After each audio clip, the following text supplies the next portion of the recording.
Hola a todos y sed bienvenidos en este gran día que tanto tiempo habíamos esperado. El día en que reconstruiremos con máximo detalle y rigor histórico el asedio de la isla de Tiro, en la actualidad una península, porque así lo decidió Alejandro hace más de 2000 años. Agarrad palomitas y un refresco y preparaos para un viaje excepcional en el tiempo. Después de la batalla de Isos, Darío consiguió cruzar el Éufrates a la altura de Tápsaco, acompañado por 4000 de los soldados supervivientes. Evidentemente, más preocupado por poner tierra de por medio con Alejandro que de reunir a los dispersos restos de su ejército. Amintas, el célebre traidor macedonio, desertó junto con 8000 de los mercenarios griegos y huyó a Trípolis, desde donde cruzó a Chipre, para finalmente poner rumbo a Egipto. El tipo llevaba la maquinación en la sangre, y puesto que el sátrapa local, Sabaces, había muerto en Isos, se hizo pasar por su sustituto para poder desembarcar a sus tropas. Inicialmente su plan tuvo éxito, consiguió una victoria en combate y llegó hasta Memphis, pero al final, él y sus hombres fueron masacrados mientras se dedicaban a saquear como si no hubiera un mañana. Volviendo con Alejandro, el rey siguió su camino hasta Fenicia sin el menor atisbo de duda.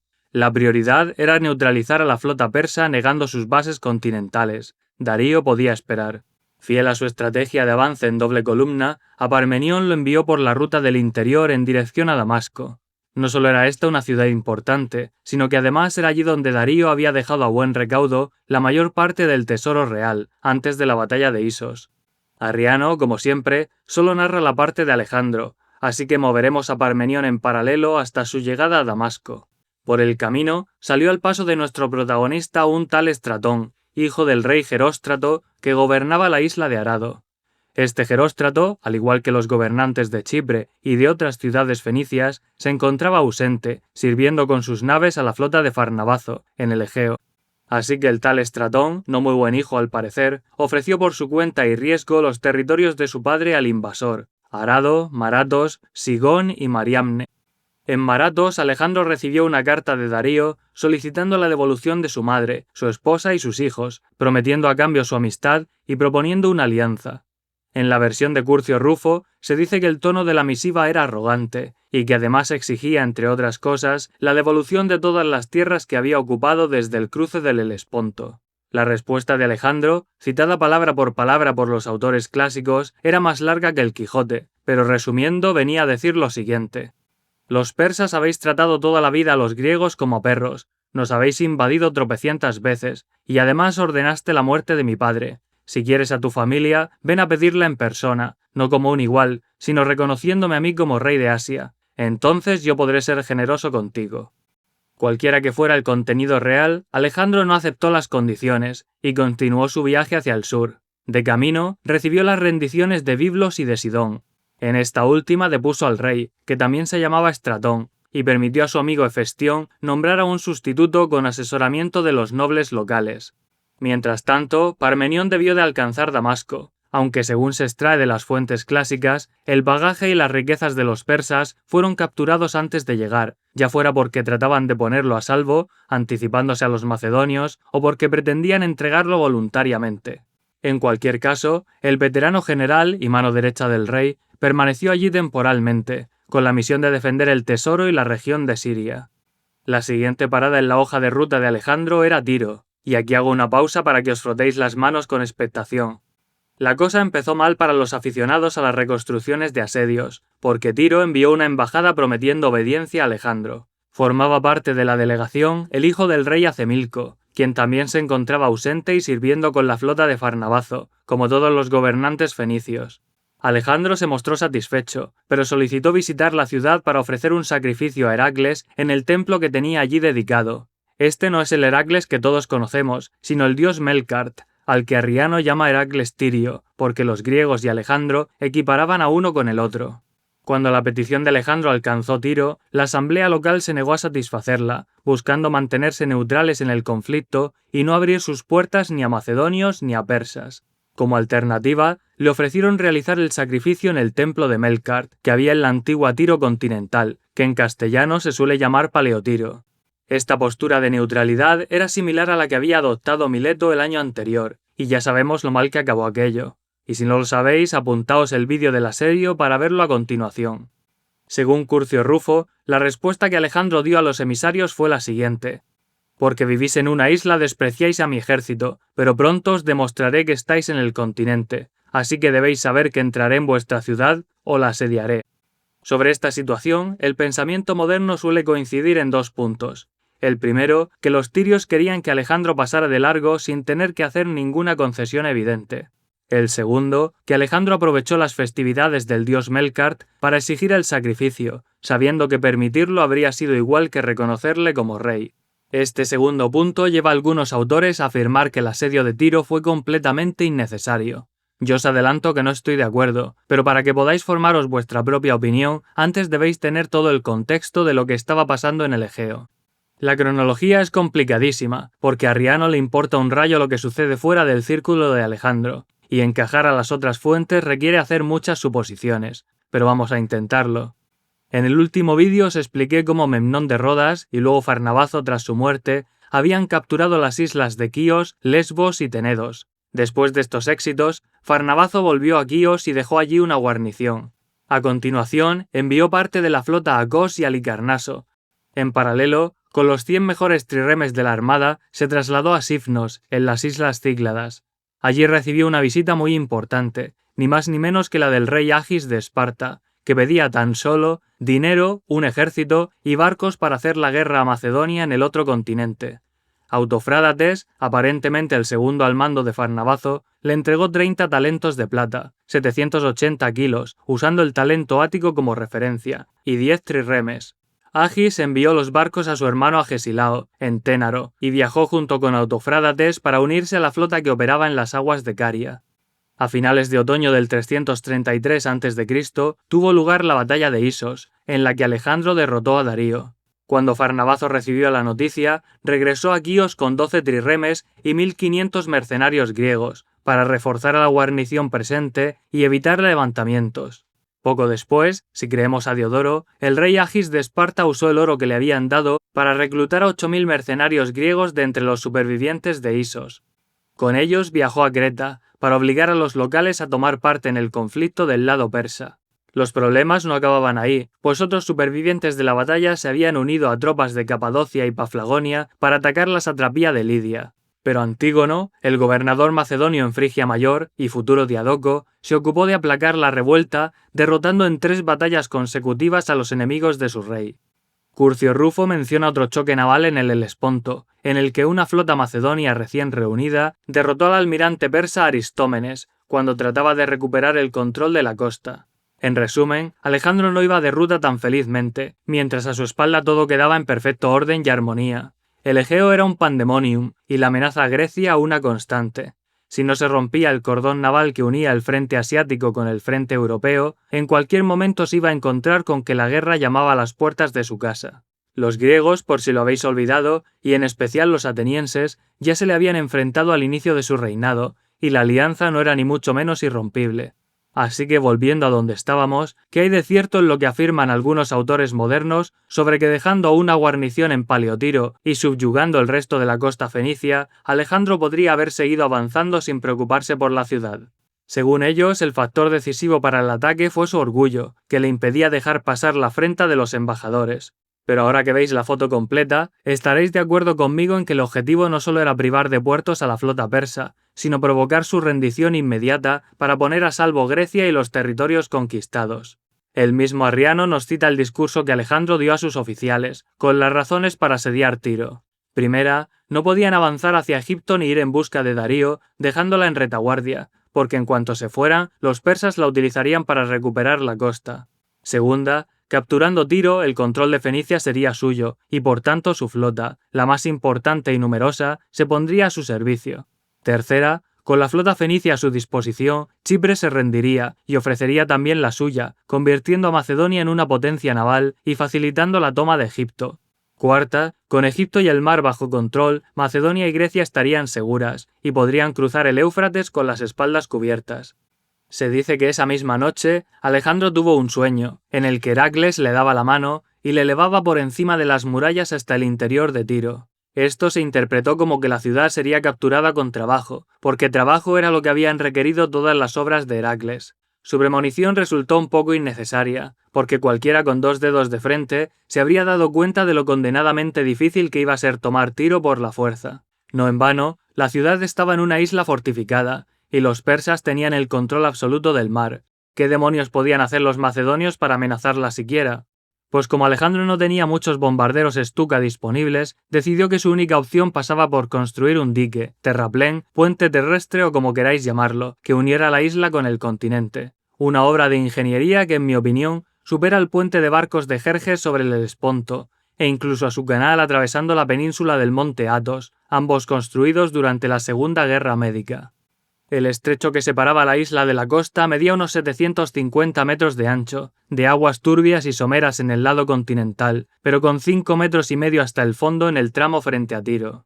En internet encontraréis cientos de mapas de la isla en tiempos de Alejandro, y todos diferentes. La razón es que la silueta a día de hoy es una incógnita. El istmo se formó tan rápido que es casi imposible separar el efecto de la subida del nivel relativo del mar del de la deriva litoral, así que ningún mapa pretende ser más que una referencia visual.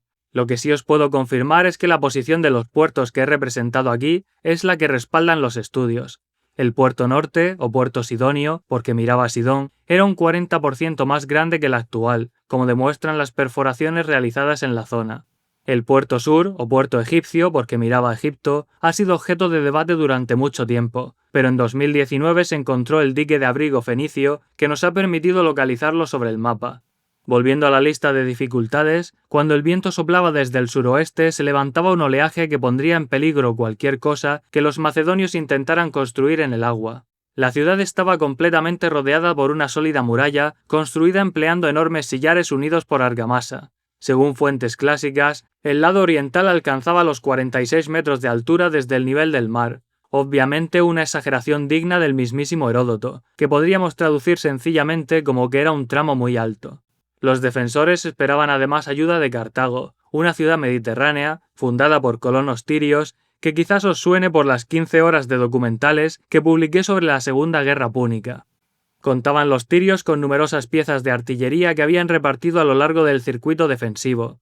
Habían armado a todos los hombres en edad militar, que no serían pocos, dado que se estima su población en unos 40.000 habitantes. Y su flota, aunque no se cuantifica en ninguna parte, desde luego era importante, como luego demostrará la narración.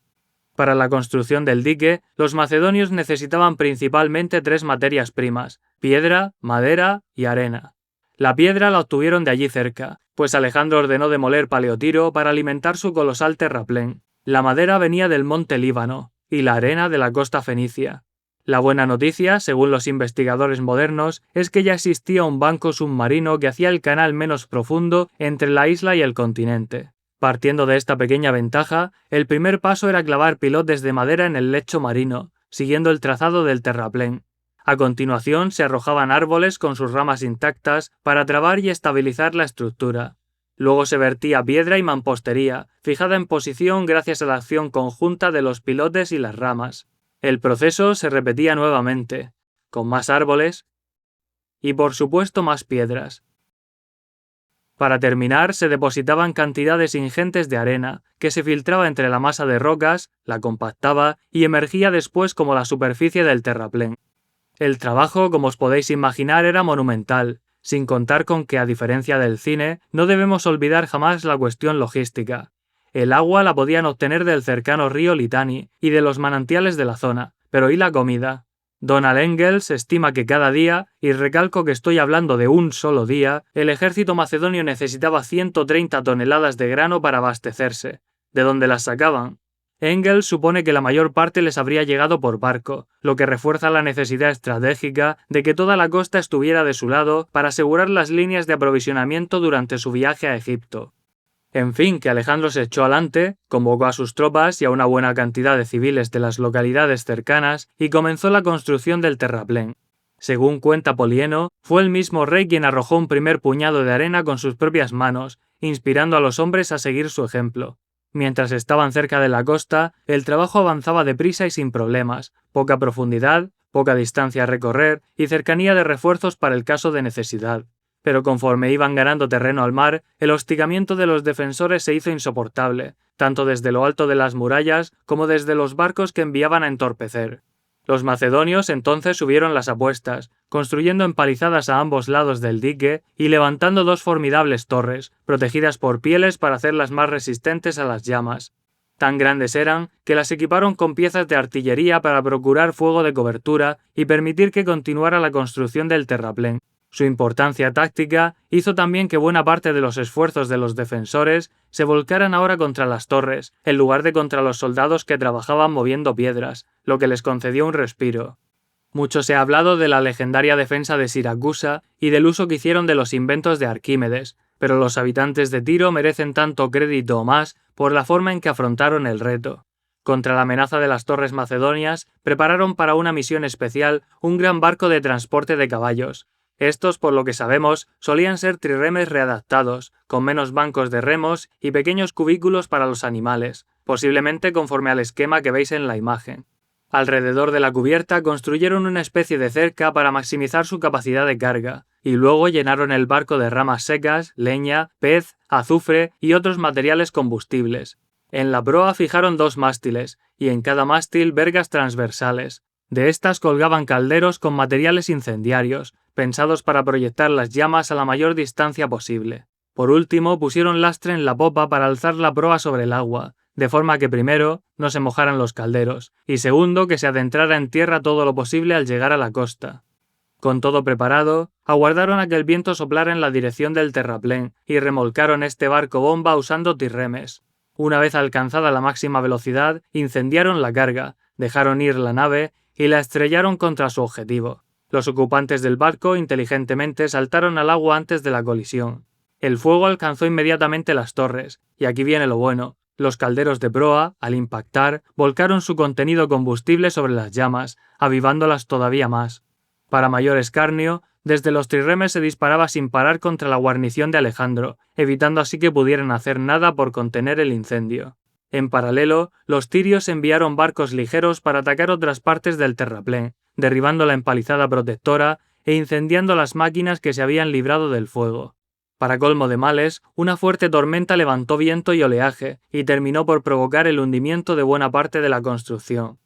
Alejandro, que estaba en el Antilíbano, realizando una expedición punitiva contra las tribus que habían atacado a sus recolectores de madera, al regresar se encontró con que el terraplén prácticamente había desaparecido, lo que debió de agradarle tanto como una patada en los mismísimos. Tras este monumental estropicio, Alejandro no se dio por vencido, pero razonó que necesitaba algo más que piedras y torres para tomar la ciudad. Como muchos sabéis, este canal no tiene ni sponsors ni publicidad, así que cuando toca anunciar algo, me anuncio a mí mismo. En 2022 publiqué una novela, El Capitán de Darlé, la primera parte de una trilogía cuya segunda entrega verá la luz en 2026. Ahora por fin está disponible también en formato electrónico, para que podáis leerla desde cualquier país al módico precio de 4 euros. Es una novela fantástica escrita con el rigor de la ficción histórica y trata de culturas y ciudades que nunca existieron. La trama combina intriga, amor y guerra, todo narrado desde los ojos de Naid, un soldado. Si queréis apoyar el canal o simplemente disfrutar de la lectura, tenéis el enlace de compra en la descripción. Gracias por seguir haciendo posible que hablemos y soñemos con historia. Primero, ordenó construir otro terraplén, esta vez prolongándolo contra el viento tan frontalmente como fuera posible, para que las olas no lo acometieran de costado. Y también debía ser más ancho, 60 metros según Diodoro, para que los barcos que se acercaran no pudieran alcanzar tan fácilmente las torres con sus proyectiles. Después de dar esta gran noticia a sus hombres, marchó con los hipaspistas y los agrianos hacia Sidón, con intención de reunir trirremes para disputar el control del mar a los tirios. Sucedió que por esas fechas, los reyes de Biblos y Arado, al saber que Alejandro se había hecho con el control de sus ciudades, desertaron de la flota persa y pusieron a disposición del rey macedonio 80 barcos de guerra, incluyendo trirremes de Sidón. Además de estos se reunieron 10 trirremes de la isla de Rodas, 3 trirremes de Solos y Malo, 10 trirremes de Licia y un pentecóntero de Macedonia. Poco después aparecieron los chipriotas con otros 120 barcos de guerra adicionales. Según se dice, al saber de la derrota de Isos optaron por cambiar de bando. Las buenas noticias, al menos en Arriano, llegaron todas a la vez, porque justo entonces, en Sidón, se presentó por fin Cleandro, con 4.000 mercenarios traídos del Peloponeso. Si recordáis, había sido enviado allí durante el invierno anterior para reclutar tropas. Con estos 224 barcos, el rey partió de Sidón y puso rumbo a Tiro, embarcando a tantos hipaspistas como le pareció necesario para el caso de que hubiera lucha cuerpo a cuerpo. Inicialmente salieron a mar abierto, tratando de tentar a los tirios a ir a su encuentro, pero los defensores, sabiamente, prefirieron atrincherarse, bloqueando las bocas de sus dos puertos con las proas enfiladas hacia el mar, exactamente igual que Alejandro había hecho para defender Mileto en circunstancias similares. El rey macedonio rehusó atacar el puerto norte, pero su contingente fenicio consiguió hundir los 3 trirremes enemigos que se encontraban más alejados de tierra. Ahora bien, los barcos de guerra del mundo clásico no congeniaban muy bien con las inclemencias del viento y las olas, por lo que resguardarlos sin tener un puerto cerca del que servirse planteaba un pequeño desafío. Finalmente, Alejandro resolvió atracarlos junto a la costa, cerca del dique, donde le pareció que estarían más protegidos, las naves chipriotas al norte y las fenicias al sur. Mientras tanto, los preparativos para el asalto continuaban. Las máquinas de asedio eran cada vez más numerosas, y se repartían entre el terraplén, barcos de transporte de caballos y los trirremes más lentos. Los tirios, por su parte, habían construido torres de madera sobre las murallas y disparaban flechas incendiarias contra cualquier barco que intentara acercarse demasiado. De forma muy ingeniosa se les había ocurrido arrojar grandes piedras al mar para dificultar la aproximación del enemigo, y retirarlas no era fácil. Los barcos de Alejandro tenían que anclarse para poder sacarlas del agua, y eso les hacía vulnerables frente a las embarcaciones que los tirios enviaban, protegidas con parapetos, para cortar los cabos de las anclas. El rey macedonio, en respuesta, empleó triacónteros igualmente protegidos para bloquearles el acceso, pero los tirios continuaban haciendo de las suyas, ahora utilizando buzos para esa misma labor, hasta el punto de que Alejandro tuvo que ordenar cambiar los cabos de las anclas por cadenas de metal. Gracias a esta operación, las rocas pudieron arrastrarse hasta el dique, ser alzadas con grúas y arrojadas después en aguas profundas, donde no estorbaran. Los tirios no paraban quietos. En el puerto norte, desplegaron las velas de su flota para ocultar el embarque de sus mejores marineros y soldados a bordo de 7 trirremes, 3 cuatrirremes y 3 quinquerremes. Después esperaron a que los barcos enemigos se desalojaran y a que Alejandro se retirase a su tienda, al otro lado del dique, a la hora en que solía hacerlo, suponemos que para su siesta vespertina. En ese preciso instante se hicieron al mar, navegando en fila de a uno y remando sin necesidad de que les marcasen el ritmo a voces. Una vez a la vista de los chipriotas, aceleraron y comenzaron el ataque. La misión comenzó con un éxito rotundo, pues a su llegada encontraron vacías muchas de las naves enemigas y otras a medio tripular por aquellos que se hallaban cerca. Así hundieron 3 quinquerremes y destrozaron otros muchos barcos empujándolos contra la costa. Alejandro, que casualmente ese día había cambiado su rutina y había vuelto a los barcos antes de lo acostumbrado, no se puso nervioso y actuó fríamente. En lugar de enviar refuerzos a lo loco, ordenó a buena parte de la flota fenicia bloquear el puerto norte, impidiendo la salida de más barcos y también el regreso de los que estaban fuera. Entonces tripuló 5 trirremes y todos los quinquerremes que tenía a su cargo, embarcando personalmente en uno de ellos, y rodeó la ciudad para atacar a los tirios por la retaguardia. Obviamente desde las torres de la muralla vieron lo que se proponía hacer, pero como tan a menudo se omite en el cine, durante una batalla las señales sonoras servían de muy poco. Y dado que sus compatriotas estaban de espaldas a Tiro, ni siquiera tuvieron éxito las señales visuales. Finalmente detectaron a la flota de Alejandro cuando ya la tenían casi encima, y huyeron de vuelta al puerto, algunos con éxito, otros no tanto. Se nos dice que fueron capturados un quinquerreme y un cuatrirreme, y que otros muchos quedaron inservibles. Sin embargo, no hubo gran pérdida de vidas, ya que en cuanto vieron que la cosa pintaba mal, los marineros saltaron al agua y nadaron de vuelta al puerto. Con el control absoluto del mar y con el terraplén quizás ya acabado, los macedonios enviaron por fin a su maquinaria de asedio contra la muralla. No solo desde tierra, sino también desde el mar, pues habían equipado algunos de sus barcos con artillería, otros con arietes y otros, cuatrirremes emparejados, con torres desde las que poder alcanzar el adarve. La tarea seguía sin ser nada fácil, ya que los defensores construían muros de refuerzo tras las zonas vulnerables, y en el lado del terraplén, las fuentes clásicas dicen que la muralla era casi inexpugnable. Pero por encima de todo, Curcio Rufo Diodoro destaca en el arma más temida por los macedonios. Los tirios calentaban al fuego escudos de bronce llenos de arena, y cuando estaban al rojo vivo, los arrojaban sobre sus enemigos. La arena hirviendo se filtraba por los recovecos de las armaduras, y los soldados se abrasaban sin poder hacer nada para evitarlo. Todo este esfuerzo ofensivo, sin embargo, acabó encontrando recompensa al sur, pues consiguieron derribar una porción del muro y tender una plataforma para aprovechar la abertura. Pero los defensores repelieron su embestida con facilidad y decidieron retirarse a esperar mejor ocasión. Después de este ataque, esperaron 3 días hasta que el mar volvió a estar completamente en calma, ya que solo así era viable asaltar la ciudad valiéndose de la flota. En esta segunda gran ofensiva se involucró también al grueso de la armada, la fenicia contra el puerto sidonio y la chipriota contra el egipcio. Algunas de las naves disponibles se emplearon en atacar las defensas a distancia, haciendo uso de arqueros. De esta forma, en lo que vendría a ser una versión clásica del ataque por saturación, los de Alejandro volvieron a abrir brecha en la muralla, o quizás ampliaron el boquete que habían abierto en el ataque previo. A diferencia de entonces, no se dejaron llevar por la impaciencia. Tranquilamente retiraron los barcos que portaban los arietes y luego acudieron otros 2 buques con tropas de choque, uno cargado con falangitas del batallón de Coeno y el otro con los hipaspistas de Admeto. Con estos últimos iba Alejandro. Los hipaspistas fueron los primeros en explotar la abertura, y Admeto, su comandante, el primero en llegar hasta el enemigo. Como premio, fue ensartado por una lanza cuando se volvía para animar a sus hombres. Los defensores de Tiro, abrumados y divididos por todo el perímetro, no fueron capaces de resistir contra la infantería de élite macedonia, que capturó ese tramo de muralla y después una torre tras otra.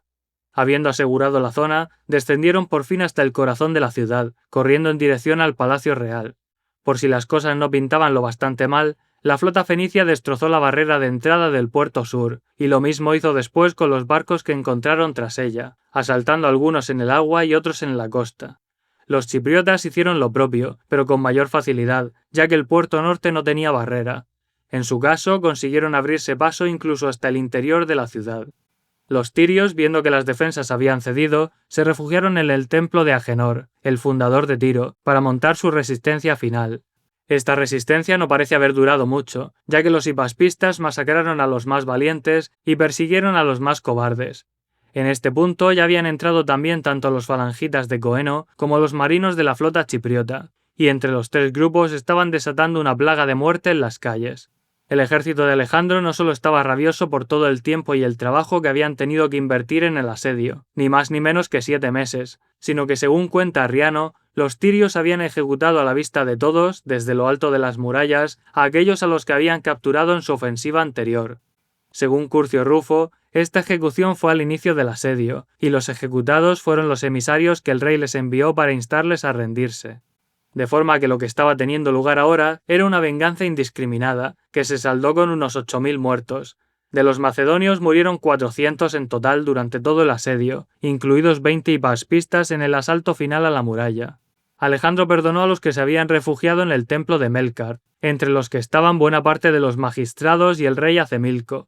El resto de los prisioneros fueron esclavizados hasta un total de 30.000, entre locales y mercenarios. Además, según Curcio Rufo y Diodoro, 2.000 de los supervivientes fueron crucificados en las playas por orden de Alejandro. Nuestro protagonista por fin ofreció al Heracles Tirio el dichoso sacrificio que había iniciado el drama, y después hizo desfilar a su ejército por las calles en honor a este dios. También organizó competiciones atléticas, celebró una carrera de antorchas y le dedicó a Melkart tanto el ariete que había derribado la muralla como el buque insignia que los tirios le habían consagrado. Corría el verano del 332 a.C. y cabe preguntarse qué habría opinado este dios tirio, de haber tenido voz, sobre las ofrendas de Alejandro tras masacrar a su pueblo. Cabe añadir que durante la incursión final, una delegación cartaginesa estaba en Tiro, aparentemente para excusarse ante su ciudad madre por no poder enviar refuerzos, ya que estaban en guerra con Siracusa. Alejandro no se tomó ni un poco bien el papel de Cartago en todo esto, y aunque no les declaró la guerra formalmente, amenazó con tomar represalias en el futuro. Lo que me lleva a una pregunta que despierta mi curiosidad. Si tuvierais que elegir entre Aníbal y Alejandro, ¿cuál sería vuestro personaje clásico preferido y por qué? En fin, que desde ese día, el colosal dique de Alejandro alteró la deriva litoral, provocando la acumulación de arena en ambos lados del terraplén y formando un istmo arenoso. Los estudios coinciden en que aún en época romana ya se había alcanzado casi la anchura que tiene hoy día. ¿Y por qué demonios la isla de Tiro parece haber encogido en lugar de crecer? Pues porque se estima que en esa zona el nivel del mar respecto al suelo es hoy como mínimo 2,5 metros más alto que entonces. Si queréis revivir la experiencia de Alejandro visitando Tiro en 2026, podéis pasar a limpio vuestro testamento y tomar el primer vuelo disponible a Beirut, aunque como amigo vuestro que soy, os recomiendo no hacerlo. Si os ha gustado el vídeo, ya sabéis que me ayudáis enormemente con vuestro like, comentario y suscripción. Gracias como siempre a todos, y en especial a quienes sostenéis el canal con vuestros donativos. Nada más por mi parte, que tengáis un buen día, un saludo y hasta la próxima.